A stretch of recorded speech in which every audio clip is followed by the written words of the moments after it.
C'est fait. Cette fois-ci, la montagne n'a point accouché d'une souris. Les dieux du foot sont avec les lions du Sénégal. Ou mieux, Allah a décrété la victoire. Alhamdulillah.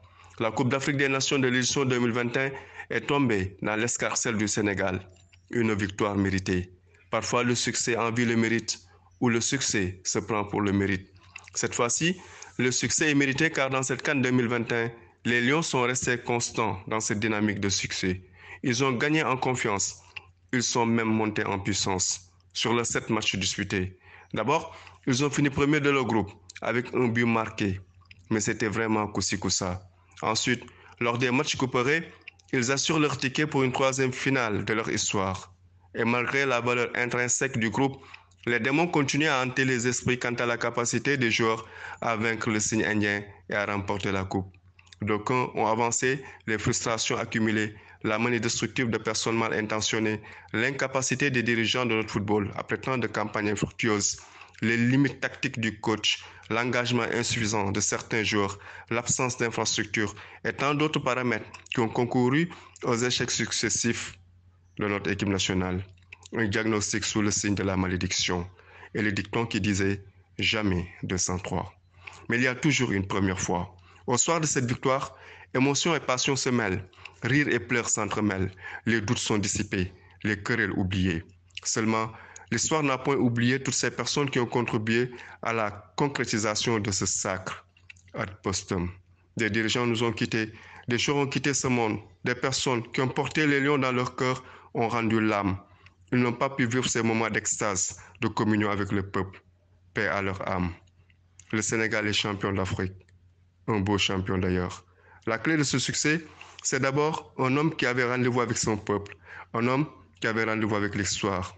Aliou Cissé, le bâtisseur, à qui la Fédé a donné le temps nécessaire pour la réussite du projet. Coach Cissé, contre vent et marée, a cru à ses idées. Il a fidélisé ses joueurs, il en a sacrifié aussi. Mais surtout, il a apporté de la stabilité dans la tanière. Son abnégation, son amour du pays, sa ténacité ont eu raison sur la raison elle-même. Il a cheminé jusqu'au bout avec ses 4 mousquetaires. Salou VI, le mal-aimé, devenu le bien-aimé.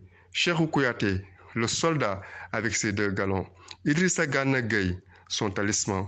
Sadio Mané, l'enfant béni de Bambali, l'homme qui a définitivement permis aux Lions de broder sur leur maillot l'étoile qui est au centre du drapeau national, vert, jaune, rouge. Le lion rouge a rugi. Et hurrah, le peuple a montré sa joie. Un peuple qui a vibré avec Abdoulahad Diallo, l'homme au cœur vert, jaune, rouge. Nampalis Mendy, notre train express national et international. Edouard Mendy, Khalidou Koulibaly, respectivement ministre de la Défense et de la Sécurité. Bamba Dieng, la jeunesse déchaînée. Une équipe qui a réussi à unifier le peuple dans sa couche sociale, comme elle s'est unifiée pour l'essentiel.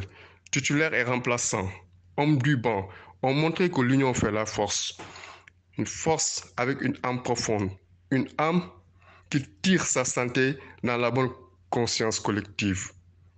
Keita Baldé Diao, dont le comportement sur le banc symbolise les valeurs du sport, à savoir le dépassement de soi, le don de soi, un état d'esprit qui a permis de vaincre la peur, de dominer la fatigue et de triompher dans la difficulté. Se fixer des buts, se donner les moyens de les atteindre. Aliou Cissé, affaire Biole. Gatche Ngalama. Cette consécration n'est rien d'autre que le fruit d'un travail acharné, de l'humilité, de la passion, du respect de l'adversité, la patience et l'endurance. Au bout de cette aventure au pays des lions indomptables, au pays des Bamileke, les lions du Sénégal sont allés chercher, arracher, remporter et amener le trophée à son peuple. Il était temps. Dans une liesse populaire, les Sénégalais ont jubilé. Partout, ils ont dansé. Le temps s'est arrêté. Rien que des frissons, de l'émotion, une délivrance. Prenons le temps de savourer ces moments. Mais au soir de ce 6 février 2022, cette génération de joueurs a rejoint ses dévancières, les générations légendaires. Seulement, la bande à Sadio Mané restera la meilleure car elle est championne d'Afrique. Le meilleur reste à venir. Manko Wutiwat Ndambi, Inch'Allah.